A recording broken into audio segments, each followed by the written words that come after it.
देखो, अगर आप लोग ओरछा घूमने आ रहे और ओरछा में आप चाहे राजा महल घूम लेना, चाहे आप जहांगीर महल, बट अगर आपको उस प्लेसेस के बारे में अगर हिस्ट्री या कोई आपको फैक्ट नहीं पता है तो घूमने का कोई मज़ा नहीं होता है।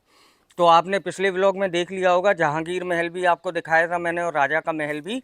आज हम आपको जो एक छोटा सा महल दिखाने लाए हैं वो इन महलों की तुलना में तो काफ़ी छोटा है, बट उसकी अगर आप हिस्ट्री जानोगे ना, मतलब आप ये कह सकते हो कि जैसे मुमताज़ और शाहजहाँ की आपने लव स्टोरी सुनी थी, ऐसे ही बुंदेलखंड क्षेत्र में जो यहाँ के राजा रहे हैं ना, उनकी भी बहुत ही प्यारी और कह सकते हैं दुखद एक लव स्टोरी भी थी। और आज आपको हम उसी से संबंधित एक महल घुमा रहे हैं जिसको बहुत सारे नामों से जाना जाता है, जिसको कहा जाता है आनंद मंडल महल या आनंद मंडल बाग भी कहते हैं, और जिसको राय प्रवीण महल भी कहते हैं। नमस्कार दोस्तों, मेरा नाम है तरुण शर्मा। स्वागत है एक और शानदार वीडियो में। तो आज आप घूमने वाले हैं राय प्रवीण महल। तो चलिए आपको घुमाते हैं और सारी जितनी भी हिस्ट्री और प्रेम कहानी उनकी क्या रही, किस तरीके से मोड़ लिया, क्या उसका अंत हुआ, वो वीडियो में चलते चलते आपको बताते हैं।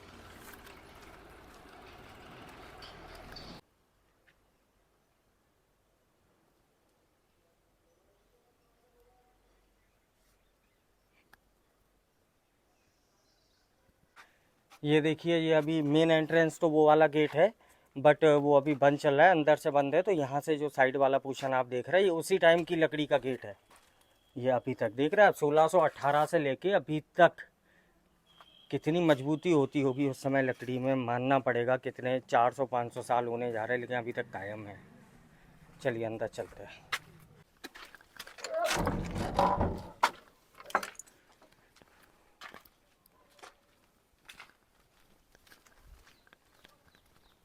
और यहाँ बाहर के ही पोर्शन में अभी हैं, अंदर गए नहीं है। तो मैं चाहता एक बार ये आपको जो थोड़ा सा पोर्शन अभी जो टूट गए हैं ना, ऊपर से जब ढके हुआ करते थे, तो आई थिंक मुझे जो फील हो रहा है कि पूरे महल में तो कहीं है नहीं उनकी वॉशरूम वगैरह, तो यही शायद महल के बाहर वाले पोर्शन में यूज़ की जाती थी।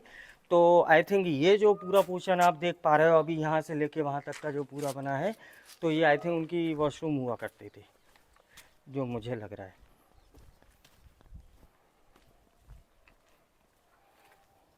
तो पीछे आप गेट देख रहे हो, अभी हम लोग अंदर तो आ गए हैं राय प्रवीण महल में।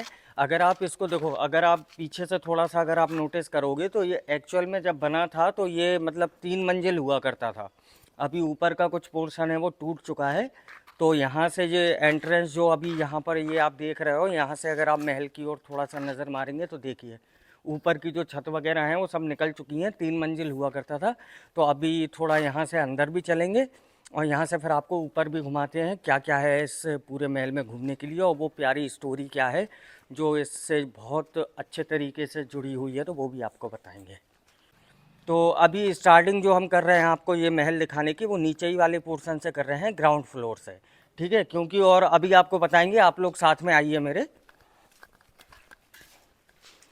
ये देखिए, जैसे ही इस रूम में आप एंटर करोगे ना, तो इसकी खासियत क्या है, इस नीचे वाली पोर्शन को जो जो राय प्रवीण जी थी, उनका एक समर पैलेस आप कह सकते हो। नीचे का जो पोर्शन बनाया गया था, इसकी खासियत क्या है कि जैसे आप इधर आइए तो देखिए, ये बड़े बड़े जो आपको ये वेंटिलेशन के सिस्टम दिखाई दे रहे होंगे, देखिए इस साइड बना है, और एक देख लीजिए आप इस साइड बना है ये। और चारों तरफ से मतलब हवा का प्रवाह ऐसा नहीं है कि वहां जाएगा नहीं जाएगा। इधर देखो, यहाँ से दूसरे कमरे में एंटर हो जाती है हवा। तो आप बिलीव नहीं करोगे, ये वाला जो पोर्शन है, इसकी खासियत ये है कि इस कमरे का जो टेम्परेचर है ना, पूरे नीचे का पोर्शन का, वो बाहर जितना टेम्परेचर है उससे लगभग 10 डिग्री कम हुआ करता है। इसलिए ये समर में ज़्यादा यूज़ किया जाता था। राय प्रवीण जी यहाँ नीचे वाले पोर्शन में रहा करती थी जब गर्मी ज़्यादा हुआ करती थी, क्योंकि बाहर की तुलना में बहुत कम टेम्परेचर यहाँ हुआ करता था। आइए आगे चलते हैं अभी। अब आप चारों तरफ देख पा रहे हो कि देखो ऊपर अभी कंस्ट्रक्शन का काम चल रहा है। देखो, आप दिख रहा है आपको, वो बाकायदा पूरी तरीके से फिर से डेंटिंग वेंटिंग का काम स्टार्ट हो चुका है। और यहाँ पर रीस्टोर की जा रही है कुछ चीज़ें, क्योंकि पहले इधर ध्यान नहीं दिया जाता था इस महल पे। फिर धीरे धीरे यहाँ पर क्या है कि कई लोगों ने फोर्स किया, जितना ख्याल राजा महल जहांगीर महल का रखा जा रहा है, इसका भी रखना चाहिए, क्योंकि उसी से जुड़ा हुआ इतिहास है बहुत प्यारा यहाँ का। तो ये उसी का है। अब यहाँ आप जो बाहर वाला एक जो कोर्टयार्ड टाइप जो देख रहे हैं, यहाँ देखिए, यहाँ पर आपको ये डिज़ाइन जो दिखाई दे रही है ना, यहाँ पे दिए रखे होते थे उस समय। तो सोचो वो किस तरीके से जगमगाती थी चीज़ें दोनों ओर जो आप देख पा रहे हो। और वहाँ से आप देखिए, उधर से भी हवा के आने जाने का पोर्शन बना हुआ है। और वहाँ से आप इस साइड को अगर मुड़ेंगे तो इधर भी देखिए, ये सामने भी रूम में बने हुए हैं। तो ये उनका नीचे का पोर्शन है। और यहाँ से अगर आप आगे की ओर आएंगे तो यहाँ देखिए, आप निकल आओगे पूरे गार्डन में। बहुत ही ज़्यादा फेमस ये गार्डन रहा है, क्योंकि इसका संबंध मुग़ल काल से भी जुड़ा हुआ है, अकबर से। वो भी आपको अभी हम बताने वाले हैं। तो चलिए, सबसे पहले गार्डन में ही आपको हम कुछ मुख्य चीज़ें दिखा देते हैं।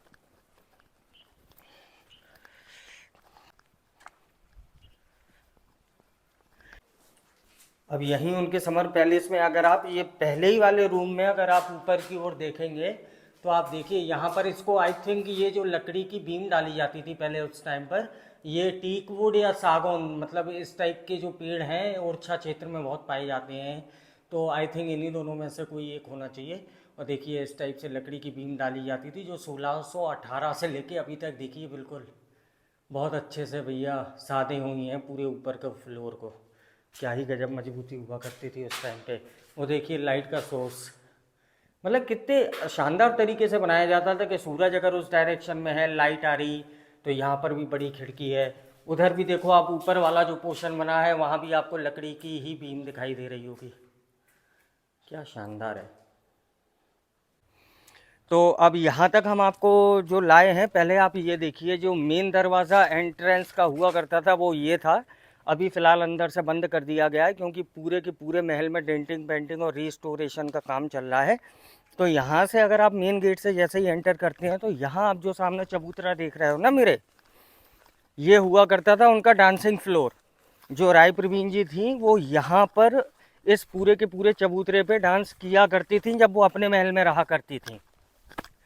और वैसे भी काफ़ी बड़ा है ये चबूतरा, अगर आप ऊपर आके देखेंगे तो देखिए काफ़ी लंबाई चौड़ाई में काफ़ी बड़ा है। और सबसे अच्छी खासियत बताऊँ आपको इस पूरे चबूतरे की क्या है, आप इधर को आओ पहले।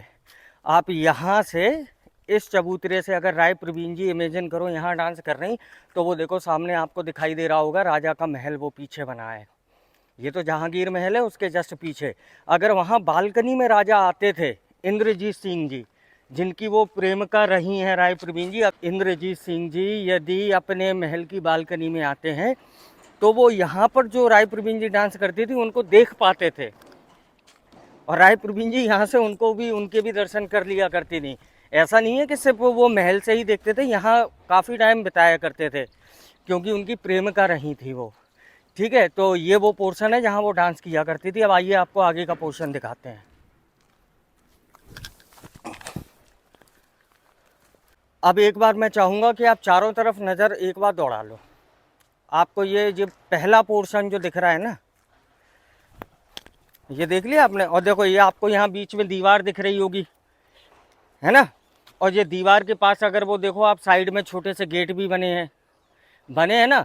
ये गार्डन जो है वो दो पार्ट्स में डिवाइडेड है। एक पूरा गार्डन आप ये देख रहे हो वहाँ तक का, और उस दीवार के पीछे भी इतना ही बड़ा गार्डन और बना हुआ है।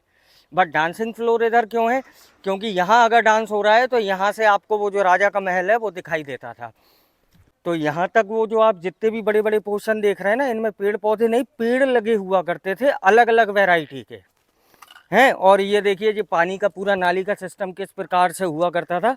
यहाँ से बहता हुआ पानी जो पूरा अगर इस पोर्शन में है तो देखिए यहाँ पर ये बना है, यहाँ से पानी निकलेगा इस नाली के थ्रू, ऐसा ऐसा आएगा चल के, और देखो यहाँ से डिवाइड हो जाया करता था दोनों जगह। इधर भी पानी मिल गया, इधर भी पानी मिल गया, और ऐसे ही वो एक पूरा फ्लो बन जाया करता था पूरा गार्डन में।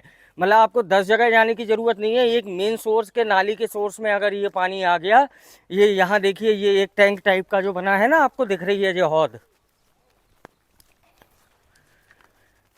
ये देखिए उस टाइम पे ये फाउंटेन हुआ करता था। यहाँ पे बढ़िया वो अच्छे गुलाब का वो पानी वानी पूरा फुब्बारा टाइप हुआ करता था।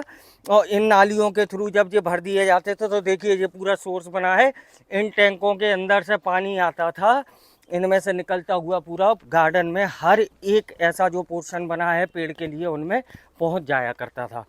अब ये टूट चुके हैं। जो छोटे छोटे पोर्शन आप देख रहे हो ये वाले पोर्शन है कि उस समय उनके साथ जो उनकी और भी सखियां रहती थीं या इवन उनकी सेवा में कुछ दासियां रहा करती थी, उनके उस टाइम पे रूम हुआ करते थे, क्योंकि इतनी देख रेख की नहीं गई तो टूट गए पोर्शंस। तो सोचिए उस समय जब यहाँ पे पूरी दीवारों से ढका रहता होगा चारों तरफ दीवार, तो ये छोटे छोटे कमरे उस पर्पज से यूज़ किए जाते थे उस टाइम पर। तो ये वो पोर्शन है। अब आपको लेकर चल रहे हैं, वो देखो पीछे वो जो बना है ना राय प्रवीण जी का महल, तो आपको अभी वहाँ ऊपर के पोर्शंस भी घुमाएंगे और नीचे का ग्राउंड फ्लोर आपको दिखा दिया मैंने। थोड़ा मैं चाह रहा था कि उनकी स्टोरी भी आपको बता दूं। देखो ये हैं वो छोटे छोटे टैंक, इनमें पानी भर दिया जाता था। वो देखो साइड में पाइप लगा है, फिर पाइपलाइन से हर जगह धीरे धीरे नालियों के थ्रू हर एक उसमें गार्डन में और पेड़ पौधों में पहुंच जाया करता था पानी।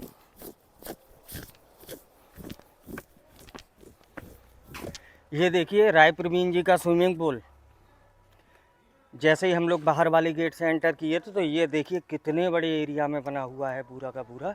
और वो उधर देखिए वो सीढ़ियाँ भी बनी हैं, वहाँ से नीचे उतर के उनको आना होता था और इस पूरे पोर्शन में पानी भरा हुआ करता था, बढ़िया गुलाब की पत्तियाँ और सारी चीज़ें। तो ये वो वाला पोर्शन आप देख पा रहे होगे। चलिए अब ऊपर की ओर चलते हैं। जब वो केशव दास जी के साथ लौट के आ रहे थे बेतवा नदी के रूट से बिल्कुल, तो उनको रास्ते में मिलती हैं राय प्रवीण जी, ठीक है। तो राय प्रवीण जी तो जानती थी अब, क्योंकि वो राजा थे भैया ओरछा के, तो कौन नहीं जानेगा उनको। तो उन्होंने बड़े प्यार से बोला कि आपका स्वागत है राजा जी। वो उनकी आप कह सकते हो फर्स्ट मीटिंग थी, और राजा इंद्रजीत सिंह जी ने जब उनको देखा तो भैया उनकी सुंदरता के कायल हो गए, क्योंकि वो बहुत ज़्यादा सुंदर थी राय प्रवीण जी। और वो थी कौन, वो आप ये कह सकते हो एक क्वालिटी एक कला नहीं थी उनमें, वो डांसर बहुत ज़बरदस्त थी। उतनी ही अच्छी वो कविताएं लिखती थी, छंद लिखा करती थी हैं, और उतनी ही अच्छी वो क्या थी, शकल सूरत में रंग रूप में बहुत ही ज़्यादा सुंदर थी। तो उन पे मोहित हो गए थे राजा इंद्रजीत सिंह जी, तब से उनका प्रेम संबंध स्टार्ट हो गया था। और वो क्या करते थे कि ज़्यादातर समय यहीं इन्हीं राय प्रवीण जी के साथ बिताया करते थे, और वो भी उनके प्रति बहुत ज़्यादा समर्पित थी। वो उनको आगे चल के पति भाव से देखने लग गई थी, इतनी ज़्यादा समर्पित हो गई थी राजा के लिए। तो उनकी पत्नियों को ये पसंद नहीं आया, जो इंद्रजीत सिंह जी की पत्नियां थीं, कि भैया ये सब सिस्टम अच्छा नहीं है। क्योंकि जो राय प्रवीण जी थी, कहा जाता है कि उनका जो बहुत पहले कुल था वो ग्वालियर से यहाँ पर ओरछा की ओर आया था। और कहा जाता है, कुछ लोग ऐसा बताते हैं कि वो जो लोहार जाति होती है उससे संबंधित थी, मतलब जो लोहार जाति होती है उसी से संबंधित थी, मतलब उसी जाति की कही जाती थी। तो क्या है कि अब राजकुल में तो ऐसा चलता नहीं है कि आप कहीं भी शादी कर लो, तो उनकी शादी यहाँ पर नहीं हो पाई थी राजा जी के साथ। बट क्या था कि वो इतनी ज़्यादा बेहतरीन मतलब कवयित्री थी, डांसर थी, सब कुछ थी, क्योंकि राजा के महल में 6 सबसे प्रमुख जो कहते हैं ना कि राज नृत्यकाएँ होती थीं। इंद्रजीत सिंह जी के समय बता रहा हूँ मैं आपको, उनमें से एक थी हमारी ये राय प्रवीण जी। बट इनका ओहदा कुछ अलग ही था, क्योंकि इनका जब वो मतलब कहते हैं ना कि बात करने में बहुत निपुण थी, कविताओं के थ्रू छंदों के थ्रू कविताओं के थ्रू बहुत गजब की बातें किया करती थी। तो ऐसा ही कुछ हुआ जब उनके चर्चे और उनके जो गुणों के चर्चे कहाँ तक फैल गए, मुग़ल शासनकाल में बैठे वहाँ अकबर तक। तो अकबर ने क्या बोला, यहाँ फरमान भेजा इनको इंद्रजीत सिंह जी को कि भैया जो राय प्रवीण जी है ना उनको हमारे महल में पेश किया जाए। अब वो यहाँ रहेंगी मेरे दरबार में, यहाँ नृत्य वगैरह इन सब का जो उनकी परफॉर्मेंस है वो दिया करेंगे। अब वो माने नहीं इंद्रजीत सिंह जी, उनको लगा कि नहीं नहीं नहीं पॉसिबल नहीं है, क्योंकि वो तो प्रेमिका थी भैया उनकी, उनके बिना कैसे ऐसे कोई किसी को कहीं भी भेज देगा। तो उन्होंने धमकी भी दी थी अकबर ने कि अगर आप नहीं भेजोगे ना तो 1 करोड़ का आप पे जुर्माना लग जाएगा। तब बड़ी मुश्किलों के साथ राय प्रवीण जी ने इसका सॉल्यूशन निकाला, उनको हिम्मत दी इंद्रजीत सिंह जी को, चलो कोई बात नहीं, आप यहाँ के राजा हो, ओरछा का सम्मान नहीं जाना चाहिए, आपकी वैल्यू नहीं गिरनी चाहिए। वो वहाँ गईं बड़ी मुश्किलों से। फिर वहाँ पहुँचने के बाद जब उन्हें दरबार में पेश किया गया अकबर के, तो उन्होंने एक कविता ऐसी सुनाई, क्योंकि वो बातों में बहुत एक्सपर्ट थी। तो उन्होंने जब अपनी बात रखनी थी कि राजा का असम्मान भी ना हो, राजा मेरी बात भी समझ जाए और मेरा काम बन जाए, तो उन्होंने एक कविता सुनाई थी, विनती राय प्रवीण की सुनिए शाह सुजान, झूठी पाथर भकत हैं, बारी बायस स्वान। ये उन्होंने कविता के रूप में बोला था, और उन्होंने इसलिए बोला था ये कि इसका अगर हिंदी में मतलब आप देखोगे तो वो कहना चाह रही थी अकबर से कि आप तो बहुत महान और ज्ञानी राजा हैं, बट आप एक चीज़ को समझिए कि जो जूठी पातर होती है उनको खाने वाले कौन होते हैं? जो नीचे कुल के लोग होते हैं जो स्वान होते हैं, अर्थात कुत्ता वगैरह होते हैं, इस टाइप के जो जानवर हैं वो जूठन खाते हैं। और मैं भी किसी और की हो चुकी हूँ, तो आपको कैसे शोभा दे सकता है कि आप भी इस टाइप का भोजन, इन दी सेंस कि आप किसी ऐसे व्यक्ति को एक्सेप्ट करें या बुलाएं जो एक तरीके से जूठन हो। तो उन्होंने एक तमाचा ही मारा था राजा के मुंह पे, कविताओं के रूप में, छंदों के रूप में। राजा को वो बात समझ आ गई कि ये उस टाइप की नहीं है कि इनको हरम में या कोई ऐसे गलत कामों में डालना और डांस वांस करवाना वो करें, तो उनको सम्मान दोबारा उन्होंने ओरछा इंद्रजीत सिंह जी के पास भेज दिया था। बट हुआ क्या, अब ऐसा सिस्टम तो था नहीं कि फ़्लाइट से फट चले गए और आ गए, कोई ऐसा सिस्टम तो था नहीं। तो जाने में जितना समय लगता था, आने में भी, और वहाँ भी रही हैं वो कुछ महीने तक। अब ऐसा नहीं हुआ करता था गई और अगले दिन लौट के आ गई। तो वहाँ जब तक वो रहीं तो उस गम में राजा की हालत बहुत ख़राब हो चुकी थी। उनका मन ही नहीं लगता था। जब से राय प्रवीण जी गई थी उनकी हालत ख़राब होती चली गई, ख़राब होती चली गई, और वो उभर नहीं पाई बीमारी से। तो उनका वो क्या हुआ था, शांत हो गए थे। कहने का मतलब है कि स्वर्गवास उनका हो गया था।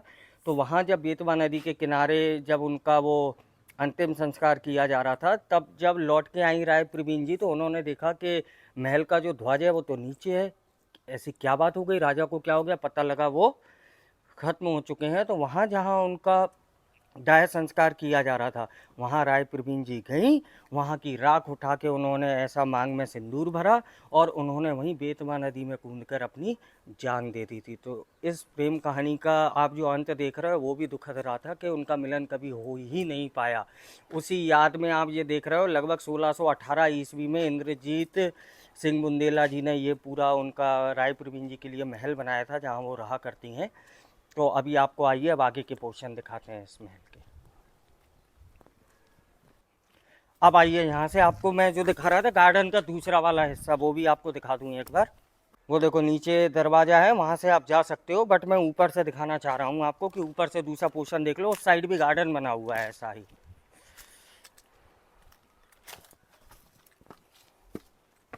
यहाँ से आपको दिखाई देगा वो।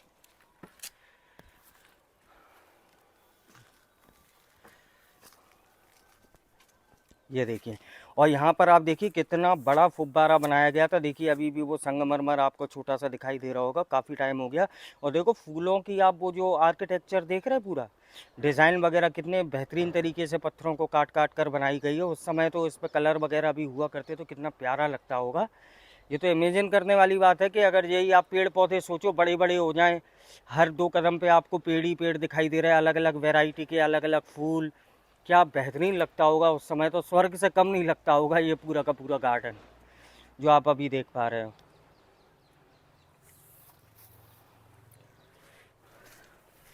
चलिए अब आपको यहाँ से ले चलते हैं नीचे, और आप चल रहे हैं ऊपर वाले पोर्शन में राय प्रवीण जी के। तो अब यहाँ से ऊपर जाने का रास्ता है, तो ऊपर चलते हैं, ऊपर की फ्लोर आपको दिखाते हैं। आइए।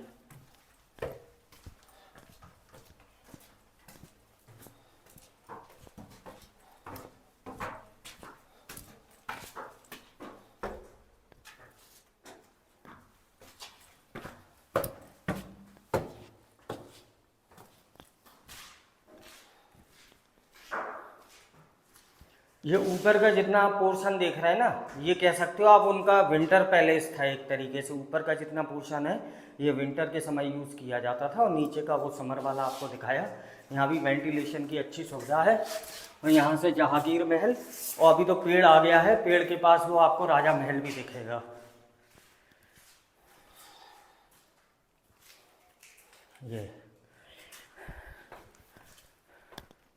ये रहा उनका मेन कोर्ट यार्ड जो आप कह सकते हो। और यहाँ लाने का भी आपको एक रीज़न मैं बताता हूँ कि यहाँ पे जो पेंटिंग्स वगैरह है ना, वो अपने आप में इतनी लाजवाब और बेहतरीन है कि आपको देख के ही मज़ा आ जाएगा। उसकी स्टोरी भी जो मैं आपको बताता जा रहा था, तो मैं चाह रहा था कि आप वो रानी को भी एक बार देख लें। पहले आप ये वाली पेंटिंग देखिए। यहाँ पर आप देख पा रहे हो दो दासियाँ कह लो या उनकी फ्रेंड्स हो सकती हैं रानी की, जिसमें से एक देखिए तोता को लिए हुए है और दूसरी इत्र या शराब जो भी है वो, तो उनको वो लिए हुए हैं। तो रिप्रेजेंटेशन चित्रकारी के रूप में कुछ इस प्रकार किया है चित्रकार ने, आप देख पा रहे होगे। अभी क्या है, कुछ कलर्स वगैरह फेड हो गए हैं, थोड़े से ज़्यादा अच्छे से नहीं दिखाई दे रहे होंगे, बट फिर भी आप थोड़ा पास से अगर देखेंगे तो आपको दिखाई देगी। देखिए तोता लिए है एक, और वो वाइन का ग्लास लिया है एक दूसरी वाली। ठीक है, अब आप इधर आइए, ये वाला पोर्शन देखिए। ये उनकी क्या कहते हैं, एक दासी या फ्रेंड है राय प्रवीण जी की, जो उनको फल वगैरह लेके खड़ी हैं थाल में कि आप फल फ्रूट खाइए। और ये रही हमारी राय प्रवीण जी, जो चित्रकार ने चित्रकारी में दिखाई है। ये पूरा आप पोर्शन देख लीजिए, बहुत ही ज़बरदस्त डांसर, उतनी ही बेहतरीन कवियत्री भी थी वो, पूरी तरीके से निपुण थी। तो ये कुछ चित्रकार ने उनकी चित्रकारी दिखाई है। और सेम अगर आप देखेंगे तो देखो एक दासी है जो उनको फूल लिए हुए है, हाथ में हवा कर रहे हैं। और ये देखिए, ये राय प्रवीण जी की आप सामने वो पूरी देख पा रहे होगे पेंटिंग। और ये डांस की एक फॉर्म को देखो चित्रकार ने दिखाया है, जब वो डांस किया करती थी तो किस टाइप के नृत्य का एक उन्होंने हिस्सा दिखाया है पेंटर ने, कि किस टाइप का वो डांस की एक कला का वो आप देख पा रहे होगे, पूरा आर्ट बना हुआ है। और काफ़ी टाइम हो गया देख रेख अब स्टार्ट हुई है इसकी, तो इसलिए रंग वगैरह फेड हो गए, नहीं तो उस समय बहुत बेहतरीन हुआ करते थे। अब आपको दिखाते हैं राजा इंद्रजीत सिंह जी की पेंटिंग। आइए, ये देखिए, चेहरा साफ नहीं दिखाई देगा क्योंकि मैंने बताया ना कि अभी ज़्यादा देख रेख नहीं है, तो सिस्टम पूरा बिगड़ चुका है। तो ये वाली जो आप देख रहे हो सामने पेंटिंग, ये राजा इंद्रजीत सिंह जी हैं। इन्हीं की भैया लव स्टोरी चलती थी उनके साथ। वो बहुत समर्पित थी राय प्रवीण जी इनके प्रति और ये उनके प्रति। और जो केशव दास जी थे ना, हाँ, और जो केशव दास जी थे वो राय प्रवीण जी के गुरु हुआ करते थे। एक बार राय प्रवीण जी गई थी उनसे स्टार्टिंग में। वो तो बचपन से, मतलब एक कहते हैं ना को कुछ जन्मजात गुण मिल जाते हैं, वो बचपन से ही कविताएं और छंद लिखा करती थी राय प्रवीण जी। तो उनके जो गुरु थे, मतलब यहाँ पे उनके राजकुल के गुरु तो थे ही, वो जो कविताएं वगैरह सिखाते थे केशव दास जी, जब इंद्रजीत सिंह बुंदेला जी थे यहाँ राजा। तो एक बार वो गई उनके पास केशव दास जी के पास, मैं आपकी शिष्य बनना चाहती हूँ, मैं भी चाहती हूँ कविताएं सीखें। ये वो उन्होंने मना कर दिया था, वो दुखी हो गई थी। फिर उन्होंने कविता के रूप में कुछ उनसे कहा था केशव दास जी से, तो बहुत प्रभावित हो गए थे उनकी कविताओं से कि तुम इतना अच्छा लिख लेती हो किस तरीके से ये वो। तो उन्होंने फिर तब से अपना शिष्य उनको बना लिया था और बहुत उनकी रिस्पेक्ट किया करते थे। तो ये वो पूरा पोर्शन आप देख पा रहे हो। यहाँ पे राय प्रवीण जी जब आया करती होंगी तो यहाँ से आप देखो बढ़िया सामने दोनों तरफ उनको गार्डन का क्या ही उस समय नज़ारा मिलता होगा, बड़े बड़े पेड़, नए नए वैरायटी के पौधे हैं।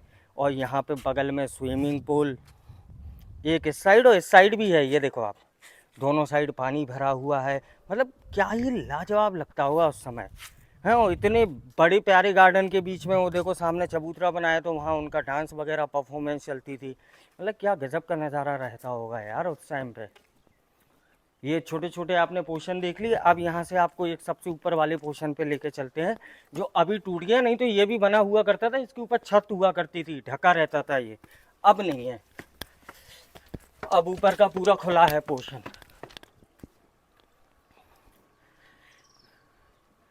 ये है, ये अभी आप देख रहे हैं इनके ऊपर देखो ये पेंटिंग वगैरह चल रही, रीस्टोर किया जा रहा है कि जितना बचाया जा सके उतना बचाया जा सके अच्छे से, जिससे लोग बागों के टूरिस्ट के लिए देखने लायक तो कम से कम बचा रहे।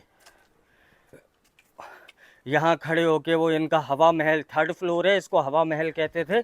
जब उनको हवा का आनंद लेना है तो यहाँ वो ऊपर वाले पोर्शन में आया करती थी, जो चारों तरफ से बड़े बड़े ये आपको दरवाजे दिख रहे हैं, यहाँ से हवा का आनंद लिया करती थी।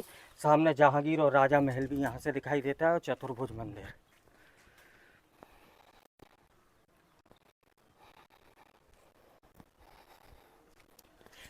ये छोटे छोटे आप जो इससे दिखाई देख रहे होगे आप, एक देखिए ये बना है, एक सामने वो बना है, उस साइड भी बना हुआ है। बट क्या है कि जब यहाँ पर बैठा करती थी राय प्रवीण जी, तो यहाँ से बैठ के उनको दीदार होता था सीधे देखिए राजा महल का। और उस राजा महल की बालकनी में जो राजा हैं वो आ जाया करते थे, तो वो भी यहाँ दर्शन कर पाते थे इनके राय प्रवीण जी के। जस्ट सामने ही दिखाई देता है। और यहाँ बगल में देखो आप, चतुर्भुज मंदिर भी आपको दिखाई दे रहा होगा। अब देखिए इसी राय प्रवीण जी के महल में जो अभी रेस्टोरेशन का काम कर रहे हैं और देख रेख कर रहे हैं, आप अभी देखोगे कि उन लोगों का जो रहने का निवास है, अभी फ़िलहाल यही सब कमरे हैं वो जो अपने लिए यूज़ करते हैं।